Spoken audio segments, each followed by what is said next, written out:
Hey everyone, it's Kristen. So today we're going to be talking about Dazzler 29. And on the vinyl record it says Sound of Light and Fury. It's kind of a cool cover. As I've said before, Dazzler has some of the coolest covers, especially of the 80s.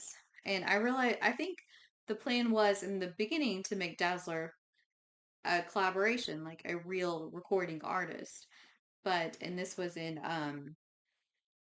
yeah, November of 83. And then the series ended, so then they're like, oh, well, I guess we're not doing that because and then you had Jim and the holograms come out, which I love Jim and the holograms. That was in 85, and you also had like Barbie and the Rockers, so and they both came with the cassette tape, so I guess they just were like, well, I guess this is not going to work anymore. So you have all these like articles about Jim, like in People, in Time, in Life, and she sold out at Carnegie Hall, and there's her name in lights, and just like all this really cool stuff.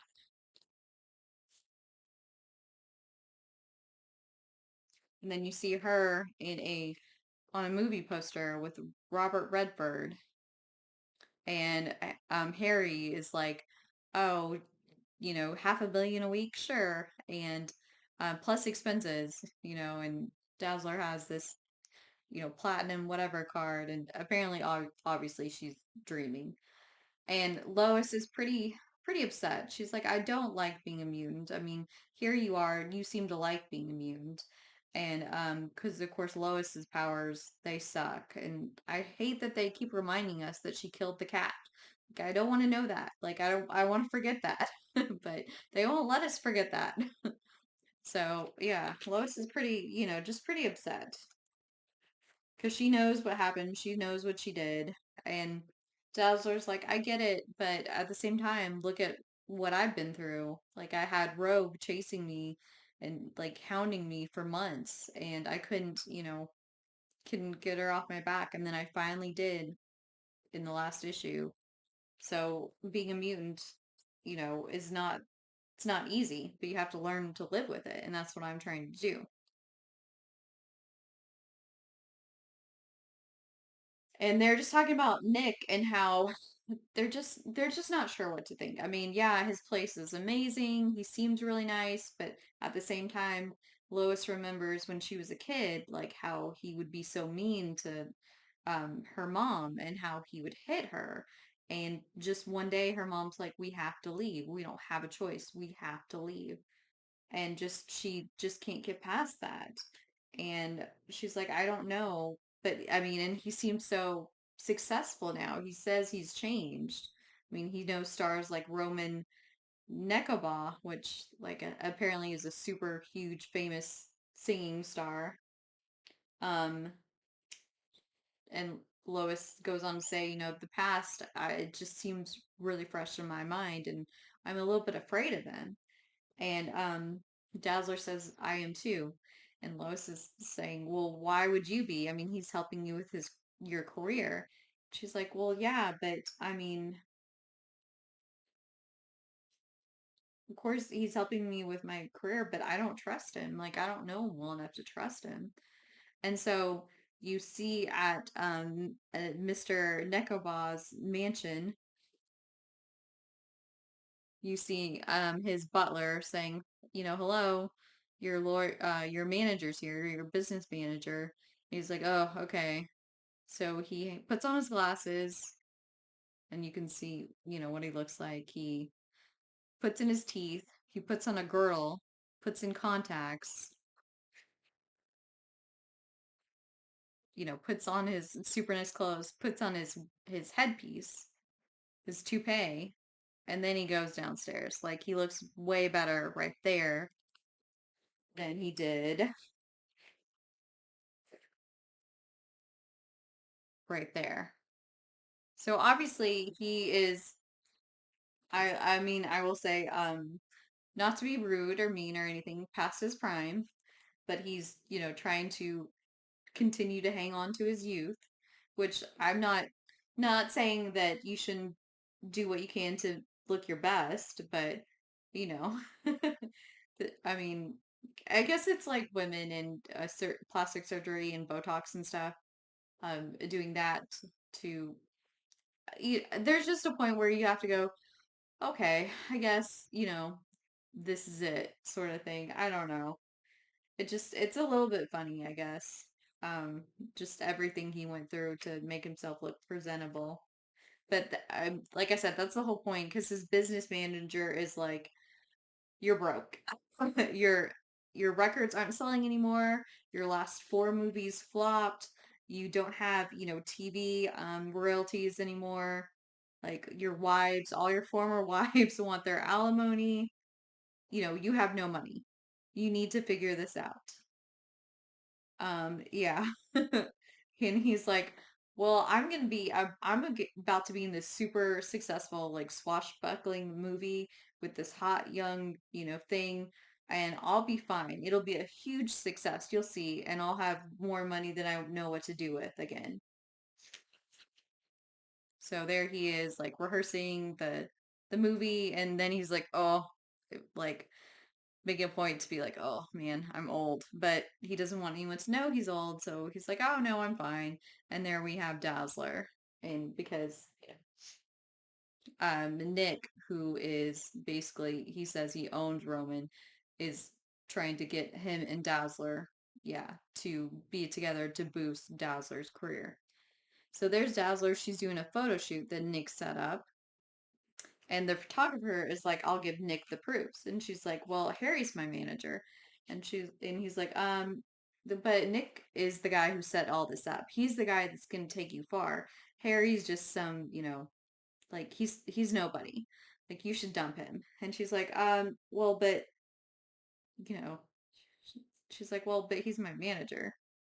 And then there's this huge crowd you can see of people. They're gathered and they're all waiting to see Roman. And they're like, "Oh my gosh, it's really him." And someone says, "Oh my gosh, he looks so young. He looks so good."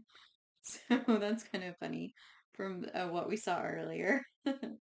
And so he and Dazzler meet, and he basically immediately is like, "Oh my gosh, you should fall into my arms, and we should be together and stuff." Basically laying it on super thick. He's like, we need to go somewhere where we can talk, like, about your career. So he is like, let's go around the back so my fans don't see me. And they happen to be near an auto dealer. And he goes up to this car that's like a super fancy deluxe car, whatever. And he's like, I'll take it to the guy. And the guy's like, sir, this is I don't know much about cars, but he's like, this is our limited edition, whatever, X12. It's fuel injected, turbocharged, double overhead cams, racing suspension, and self-emptying ashtrays. And it's $79,990. Which, okay, doing the inflation math, that is like a little over $500,000 in today's money. So it's a super like expensive car because you think $79 or $79,000.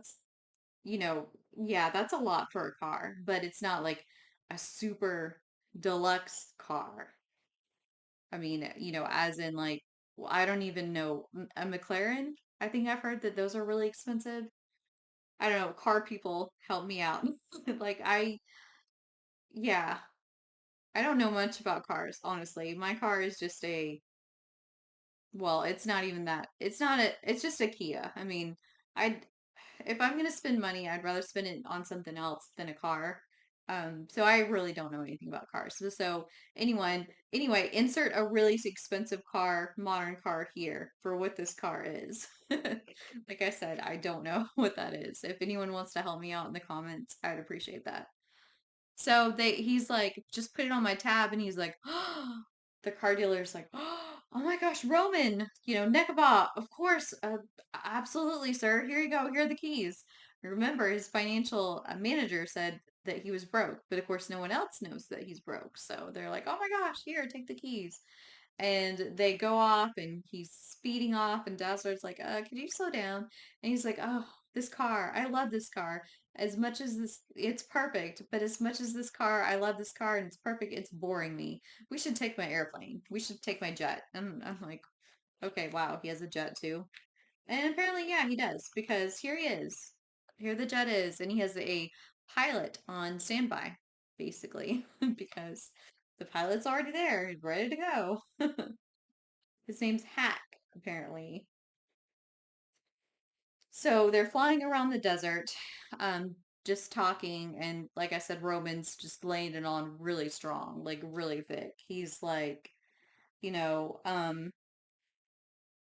you'll be lovely at my side, in Technicolor and Dolby Sound. Let's discuss the love scene, shall we? And she's just enamored by the view, and he's like, um, go ahead, it's all part of the scene, let the passion overwhelm you. She's like, excuse me, you know, back off. Just, hold on a second. And apparently there's someone trailing them. Like it's a jet, like a military jet. And Hack is like, this guy is either drunk or crazy. I don't know what he's doing. But the jet starts firing at them, and Roman and Dazzler are not strapped in, so that's what happens to him. Roman gets knocked unconscious, and Dazzler's like, holy cow, what is going on? And again, they're fired upon.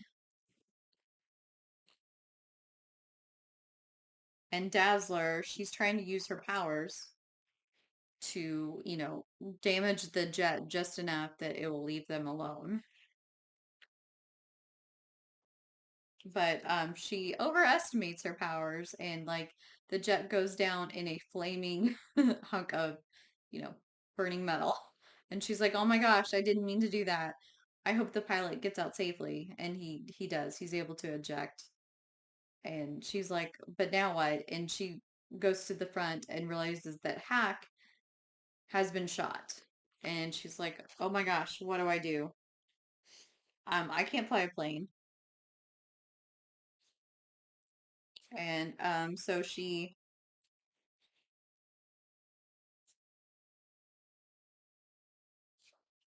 panicking, and it just says next, West Coast Con, which is interesting because in the last issue they mentioned something about a new villainess, and there was no new villainess in this issue. Let me just, yeah, double check, because this is 28, we're on 29. Yeah, just let me double check. Yeah, it says more on Lois London, Nick Brown, and Roman Nekaba, plus a brand new villainess, all in Flame or Fame, which is the next one, 29. And there was no new villainess in this. So I don't know. I guess they were thinking of something else, or thinking of a different comic when they added the new villainess. Anyway, so they're like, Dazzler's like, oh my gosh, we're gonna crash. So then they also did these pinups in the back, which are kind of fun. The penciler from the Micronauts, which, well, I don't know how I pronounce his last name. Guice.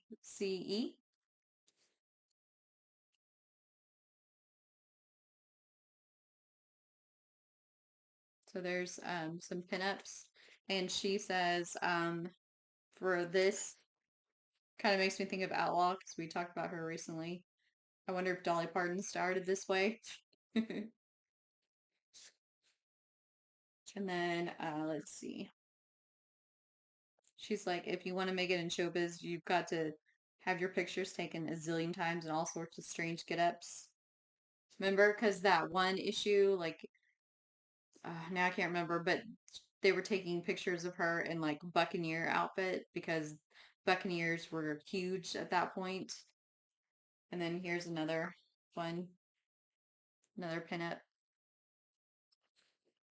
And of course, she's reading Micronauts. That's funny.